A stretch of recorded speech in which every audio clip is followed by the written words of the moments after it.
Conversa com meu povo. Viver em comunidade. O Plano Arquidiocesano de Pastoral em Vigência em nossa Igreja de Belém inclui 40 referências à vida em comunidade ou à formação de comunidades eclesiais missionárias vivas e atuantes.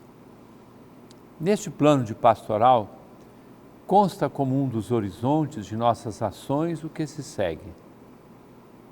Diz assim: segundo horizonte que se abre para a nossa ação pastoral é oferecido pelas diretrizes da ação evangelizadora da Igreja no Brasil. As diretrizes atuais mantêm a insistência na presença da Igreja nas casas, o que exige de todos nós um empenho missionário para ir ao encontro das pessoas e das famílias em todos os nossos espaços sociais e religiosos. Foi renovada a escolha de 4 pilares para a vida da Igreja no Brasil, iluminada pela experiência das primeiras comunidades, segundo a descrição dos Atos dos Apóstolos: pão, palavra, caridade, ação missionária. A Assembleia dos Bispos aprovou, e desejamos colocar em prática, a proposta da Palavra se fez carne e habitou entre nós, uma animação bíblica da pastoral a partir de comunidades eclesiais missionárias. E estamos no mês da Bíblia, com uma excelente indicação da leitura da Carta aos Efésios, além dos textos evangélicos oferecidos pela liturgia. Alguns domingos do mês de setembro trazem textos do capítulo 18 do Evangelho de São Mateus, que fala da vida da igreja em comunidade, para que esta possa ser uma revelação do reino de Deus. É bom lembrar que o evangelista traz 5 grandes sermões ou discursos de Jesus, como grandes setas indicativas, critérios claros que ajudavam e ajudam os cristãos a resolverem os problemas que aparecem justamente a partir da luz oferecida pela Palavra de Deus. Neste final de semana, queremos acolher ensinamentos muito práticos sobre a correção fraterna, a importância de ouvir a Igreja para enfrentar as dificuldades na convivência, o como as decisões tomadas na terra têm valor no céu, a oração em comum e a chave de tudo, a presença de Jesus entre os que se reúnem em seu nome. Em todos os ambientes podem ocorrer falhas pessoais, divisões, suspeitas, fofocas, calúnias e outras dificuldades no relacionamento. O caminho indicado pelo Evangelho é muito claro e concreto. Se teu irmão pecar contra ti, vai corrigi-lo, tu e ele a sós. Se ele te ouvir, terás ganho o teu irmão. Se ele não te ouvir, toma contigo mais uma ou duas pessoas, de modo que toda a questão seja decidida sob a palavra de 2 ou 3 testemunhas. Infelizmente, dentro e fora da igreja, vivemos uma época de denuncismo exacerbado, saltando as instâncias constantes do Evangelho. Há que se converter a esta prática diferente daquilo que anda ocorrendo. Lembremos ainda a exigente palavra de São Paulo: quando um de vós tem uma questão contra outro, como se atreve a entrar na justiça perante os injustos em vez de recorrer aos santos? Será que ignorais que os santos julgarão o mundo? Ora, se o mundo está sujeito ao vosso julgamento, seríeis acaso incompetentes para julgar questões tão insignificantes? Irmãos e irmãs, só em situações especiais se pode recorrer à Igreja, depois da correção fraterna e as testemunhas. E somente em caso extremo, a própria pessoa é que se exclui, não dando ouvidos à igreja. Não é necessário excomungar ninguém, mas simplesmente se confirma a exclusão assumida pela própria pessoa.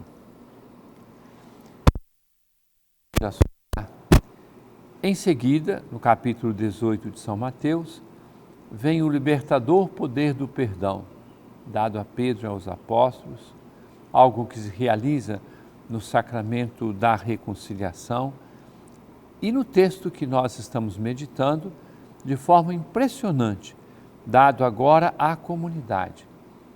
Trata-se da importância da reconciliação e a enorme responsabilidade da comunidade cristã em seu modo de tratar os irmãos com misericórdia, com verdade, com caridade. Tudo isso há de ser sempre acompanhado pela oração, inclusive pelas pessoas que se encontrarem em situação de pecado. Mesmo as coisas mais difíceis, e às vezes é justamente alguém que se excluiu da vida de igreja, nunca se abandona quem quer que seja. Garantia é a palavra de Jesus. Eu vos digo mais isto: se 2 de vós estiverem de acordo na terra sobre qualquer coisa que quiserem pedir, meu Pai que está nos céus o concederá. Uma proposta para a oração autêntica em comunidade, que pede estar de acordo. Usemos até outras palavras: combinar o que pedir, buscar o consenso, reconciliar-se primeiro, declarar publicamente que nos queremos bem, preparar-se para a oração com um gesto de perdão recíproco e superação dos julgamentos. Dá para experimentar em nossas comunidades e o resto virá, não como uma mágica, mas como uma graça descida do céu. Enfim, a condição para que tudo isso aconteça, onde 2 ou 3 estiverem reunidos em meu nome, eu estou ali no meio deles. Nossa liturgia põe em nossa boca inúmeras vezes esta expressão: Ele está no meio de nós. Trata-se do mesmo Jesus presente no irmão a quem servimos, presente em nosso coração, na sua palavra, no ensinamento do Papa e dos bispos, o mesmo Jesus da mais alta e concreta presença viva na Eucaristia. Ele quer e efetivamente se faz presente onde 2 ou mais estão dispostos a se amarem reciprocamente, prontos a dar a vida uns pelos outros. E quem estiver disposto a dar a vida, saberá dar escuta e atenção, saberá sair de si, acolherá os ensinamentos da Igreja, tomará a iniciativa de serviço, irá ao encontro dos mais pobres e sofredores, buscará a reconciliação, não abandonará os enfermos, visitará os vizinhos, estabelecerá redes de relacionamento. Tudo isso muito mais do que por educação e civilidade, mas porque nós acreditamos que Ele está presente no meio de nós. E podemos, enfim, voltar ao plano de pastoral da Arquidiocese de Belém em seu 5º horizonte de ação. Justamente o caminho sinodal que a Igreja percorre durante este período. Somos convidados a participar e acompanhar o sínodo nos meses de outubro deste ano de 2023 e outubro de 2024. Estaremos atentos para aprender de novo e sempre a caminhar juntos. Este horizonte expressa a estrada que percorremos em nosso sínodo arquidiocesano, a elaboração do plano pastoral e a unidade pastoral desejada por todos nós. Caminhar juntos. Belém, igreja de portas abertas. A cidade se encheu de alegria.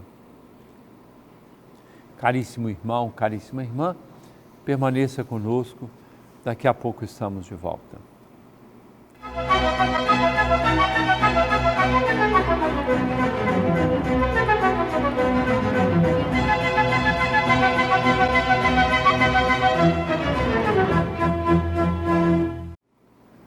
Conversa com meu povo. Nós celebramos nessa semana Santa Madre Teresa de Calcutá.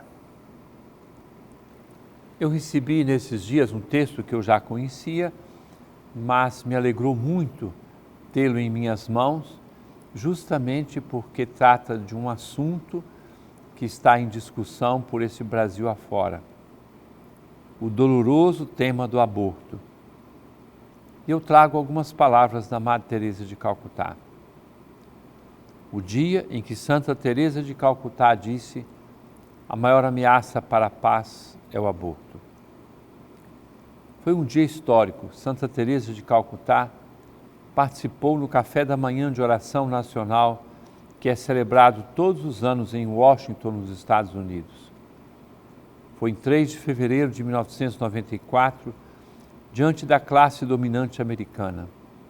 A fundadora das Missionárias da Caridade proclamou com coragem a verdade sobre o crime do aborto. Em seu discurso, diante do então presidente Bill Clinton, da primeira-dama Hillary Clinton, do vice-presidente Al Gore e de sua esposa e outras figuras políticas que não estavam de acordo com ela, a religiosa de origem albanesa se referiu ao aborto como uma ameaça para a paz. Palavras da Madre Teresa. A maior ameaça para a paz hoje é o aborto, porque o aborto é declarar guerra à criança inocente que morre nas mãos de sua própria mãe. Se aceitarmos que uma mãe possa matar o seu filho, como podemos dizer aos outros que não se matem? Como persuadir uma mulher para que não pratique um aborto? Como sempre, terá que fazê-lo com amor e recordar que amar significa doar-se até doer. Jesus deu a sua vida por nós. É necessário ajudar a mãe que está pensando em abortar, ajudá-la a amar, mesmo quando esse respeito pela vida do seu filho a obrigue a sacrificar seus projetos e o seu tempo livre. Por sua vez, o pai dessa criatura, seja quem for, também deve se doar até doer. Ao abortar, a mãe não aprendeu a amar, tentou solucionar os seus problemas matando o seu próprio filho. E através do aborto, envia uma mensagem ao pai que ele não precisa assumir a responsabilidade pelo filho gerado. Um pai assim é capaz de pôr outras mulheres na mesma situação. Dessa forma, um aborto pode levar a outros abortos. O país que aceita o aborto não está ensinando o seu povo a amar, mas a aplicar a violência para conseguir o que deseja. É por isso que o maior destruidor do amor e da paz é o aborto. Além disso, Madre Teresa pediu às mulheres que pensavam em abortar os seus filhos para entregá-los a ela. O maior presente que Deus deu à nossa congregação é lutar contra o aborto através da adoção. Já entregamos somente na nossa casa em Calcutá mais de 3.000 crianças para a adoção. E posso dizer-lhes quanta alegria, quanto amor e quanta paz essas crianças levaram para as famílias. Foi um verdadeiro presente de Deus para eles e para nós. Recordo que uma dessas crianças estava muito doente, então pedi aos pais que a devolvessem e eu lhes daria uma criança saudável. Mas o pai olhou para mim e disse: Madre Teresa, leva a minha vida antes da criança. É lindo ver quanto amor, quanta alegria essa criança levou a esta família. Continua a Madre Teresa, rezem por nós, para que possamos continuar esse lindo presente.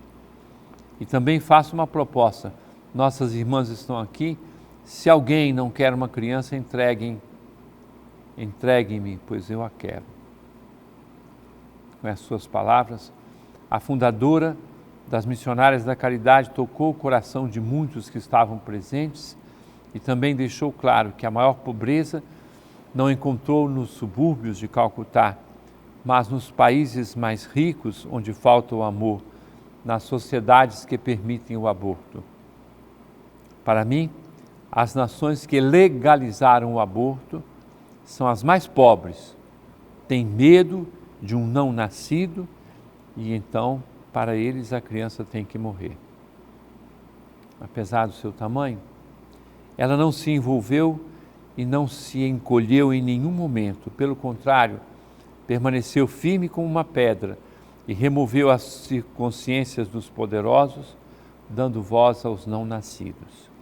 Com determinação, que nenhuma criança seja rejeitada ou não seja amada, ou que não se preocupem por ela ou não assassinem e joguem no lixo.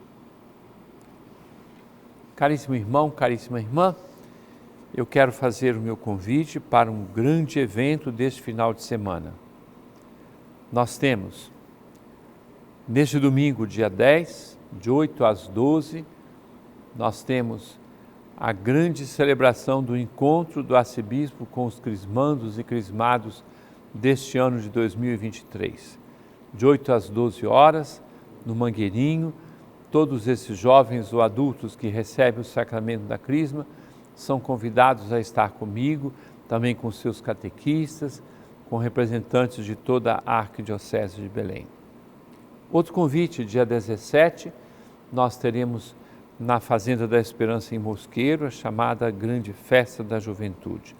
Um evento evangelizador. Estará presente conosco Dunga, uma pessoa muito conhecida, compositor, apresentador, pregador, todo mundo o conhece porque ele passou muitos anos na Canção Nova e agora está na Rede Vida, então ele estará conosco, vai fazer a pregação do tema Apóstolos da Esperança e também vai fazer a apresentação musical. Isso é dia 17 e as pessoas podem procurar a Cúria Metropolitana ou podem procurar as suas paróquias.